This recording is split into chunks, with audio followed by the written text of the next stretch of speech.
what do I even say anymore? What? I don't want to talk about the whole like it's leaked or something like leaks or whatever potential stuff, even if it's fake. I don't want to talk about it. But I would make an exception to this because this is so unlikely to happen, and I don't believe it for a second. That I'm going to talk about it. Okay, so basically, it's a popular theory everyone's talking about. Where it's like apparently in Doomsday it will open. It is an incursion, and Tobey Maguire will fight a version of the X-Men, and guess what? He'll die. And I'm like, what a leap! What a leap in logic! You are wrong! All of you are wrong!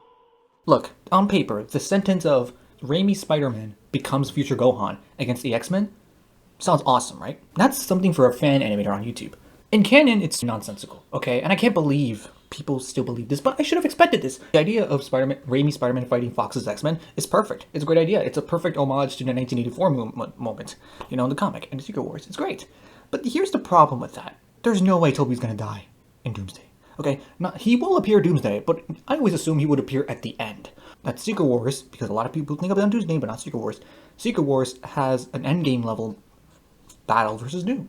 And it's going to be a multiversal Avengers, multiversal Marvel Universe versus Doom. That's lovely what's going to happen. Which means, how awkward would it be if Andrew and Tom have to fight without Tobey?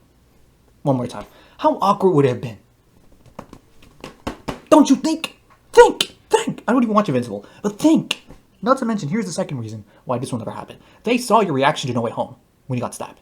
Look, unlike most Marvel fans, I'm a sane person. And if he dies or not, I will judge an execution, but regardless, I don't really have a problem if he dies. I have no issue. I'm not going to be an insane person or going to be a lunatic like the rest of y'all. But I'm not the only person watching that movie. And judging how you guys reacted to the No Way Home stab scene, yeah, they're not going to do that. Okay, they're not going to kill him off. Like, if they do the fight thing, or whatever, if the rumor is true, he's not going to die. Like, he either almost dies, or he's to heal until Secret Wars. Probably. But that's the least, could happen. Because he's not going to die. Okay? If he does die, it will be in Secret Wars. He cannot die in the beginning. Also, wasn't there a whole rumor thing of Tobey and Hugh Jackman being a duo in the next movie? But no, y'all just switch up immediately. Remember the days when people actually thought that Cap was going to die in Civil War and Thor was going to die in Ragnarok? I bet you didn't, because I do. Because I remember I watched people who said this and actually feel like this or theorize about this. Okay? Not to mention, everybody said that the OG Avengers, or at least the big three, or most of the big three, were going to die in Infinity War and everybody else has to pick up an Endgame. Turns out it was quite the opposite. Because obviously it makes sense. Like, looking back in hindsight, it makes perfect sense why they did the way they did. I say all this because I definitely think Tobey vs. the X-Men is an idea, but I don't think it would be like to the death thing. It's one of those things where even if it works on paper, it won't likely happen. I guess we'll have to find out in the movie. But until then, I don't believe it. All I know for sure is that he is not going to die in Doomsday for sure. That's never going to happen. That is not going to happen. He's not going to die in Doomsday. Regardless if the fight is real or not, or the plot is real or not, he's not going to die in Doomsday. Perfect idea to have Raimi versus Fox characters. As an homage to 1984. Not the book, but the other book. Not everybody, of course, but a lot of people I see. Like, literally scrolling, I see people already making edits of it. And I'm like, look, I get it. Doomsday's supposed to be a dark movie. But y'all think an MCU is supposed to be the biggest, worst, depressing theories ever. Like, I remember when the Fan Force Day came out, the new one, the latest one, everyone thought their whole world was going to die at the end of the movie. They don't even have the logic to say post-credit scene. They just said, at the end of the movie, they're all going to die. Oh, the whole world's going to die. I'm like, why would you think that? That's, like, depressing. Again, like, the reason I say that, because in Thor 3, the whole lead up to Thanos thing was a post-credit scene, not the end of the movie, because it made more sense. Like, it's one thing to say, like, a one-off thing, and like, how it'd be cool, lol, but it's another thing if a big portion of the people believe it. And I'm like, why?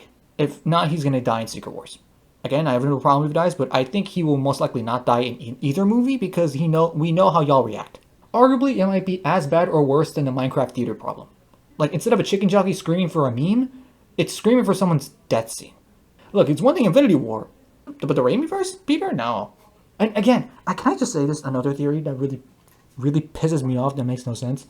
It literally makes no sense. Spoilers for Spider-Man 4. At the end, the post-credit scene, I said it was perfect because it was minimal, good enough to tell us what would happen. Peter's in Battle World in Secret Wars, But guess what? All I hear was, oh, it's maybe Tobey or Andrew. He could be there. I'm like, first of all, out of the planet. Not an alternate reality necessarily.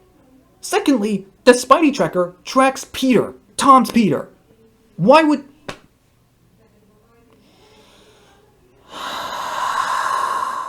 It's not that the theory is dumb. It's the fact that a lot of people legitimately believe it. We guarantee you, Doomsday's gonna have a lot of aura. But, like, that does not mean it has to be depressing aura all the time. We're already gonna deal with that with the MCU characters. We don't need to kill off Raimi's verse in that part 1.